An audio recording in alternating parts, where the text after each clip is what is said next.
guys, I want to talk to you today about some of the things I'm doing for differentiation and show you how to do them. So I'm going to go right into my technology skills class, and I have a lot to cover, so I'm going to try not to be too quick. I'm going to go to classwork, and I'm going to go to this specific assignment. So this is an assignment that I have in Edpuzzle. I'm going to talk about some of the adaptions that I'm posting so that students have resources if they possibly need them, okay? So the first thing I want to do is remind you that you can go to Edit, and you can also do this when you're creating the assignments, and you can choose to make an assignment specifically for one student or exclude a group of students. This would be great if you were doing math and you were looking at levels and you wanted to do specific things for specific groups. This would be awesome, okay?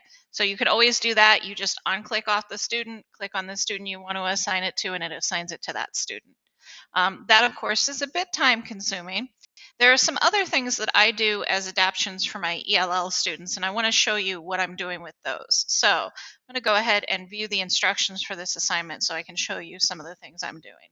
So one of the things I do is, even though this is an Edpuzzle video, okay, I do provide the link to the same video on YouTube. And one of the reasons why I do this is so that students can come here and use the closed captioning. And sorry, I got to turn it on, and go to settings, and they can choose different subtitles. So if we go over here to subtitles, I can go to auto translate, and this is one of those things I show students, and choose a lot of languages. I'm sure it's not every language, but there are definitely a lot of languages, and I haven't run into a student who has not found their language on here. So a lot of languages here. The other thing that I do is I include the transcript. So I go to the video on YouTube and I go to show transcript. And that brings up the transcript over here.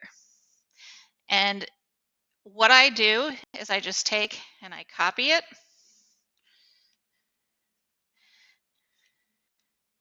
And I just copied way too far, but you get the idea. You have to copy all the way down to the bottom. And I put it in a Google Doc, okay? So then this is now a transcript that I've gotten, okay? So let me take you through the steps for this. So I take what is in there, which looks very different than this. So you see we have all these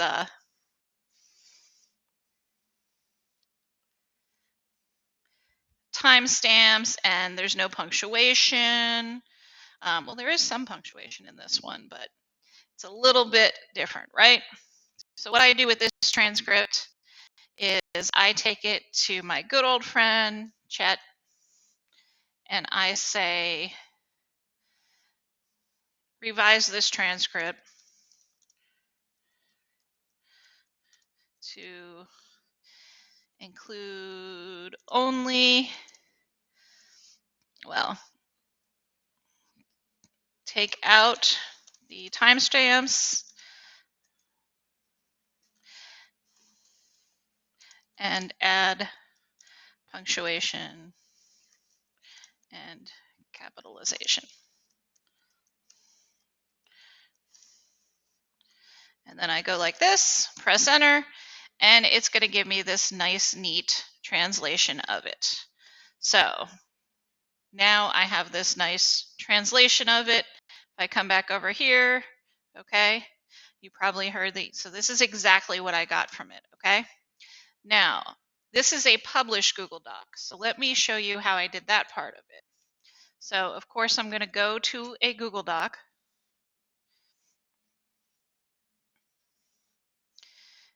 And open that blank document. Okay. And let's just paste what I have. It's just the transcript right now.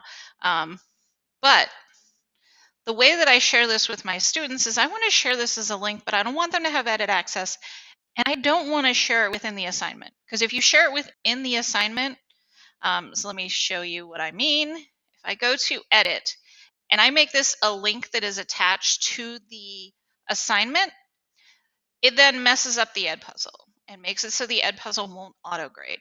So I want to make it so the Edpuzzle is my only attachment. Plus, the students don't all need these. These are all just adaptions that I have for them. So what I do is I come in here and put them within the directions for the assignment, right? And I do want to point out to you, notice this dot between the U and the B in YouTube?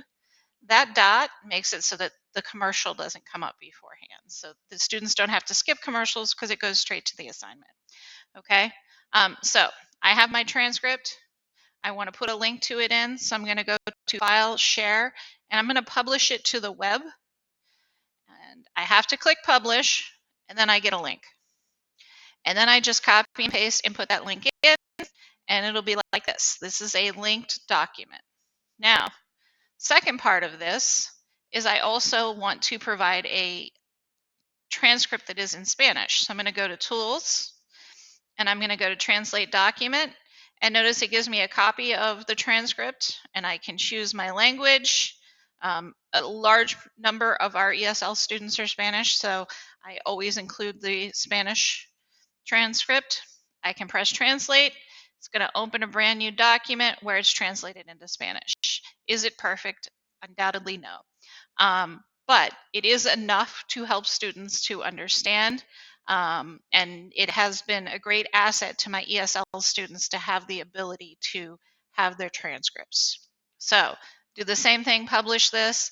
I have all of these listed, and usually the first time my students get to a video assignment, I talk to them about, hey, all you really have to do is do the Edpuzzle. But I have provided for you a link to the YouTube video, because then you could watch it more slowly, more quickly, and you could watch it with subtitles in another language. I've also given you the transcript in English and Spanish. That way you have those. And I also provide bonus points for taking notes and attaching them to the lesson. Those right there are a bunch of built-in differentiations built into the lesson that any student can access. I hope this gives you some ideas of some ways to differentiate beyond the having to pick an individual assignment for an individual student or grouping students. This gives you a way to differentiate on an assignment for everyone. Have a great week.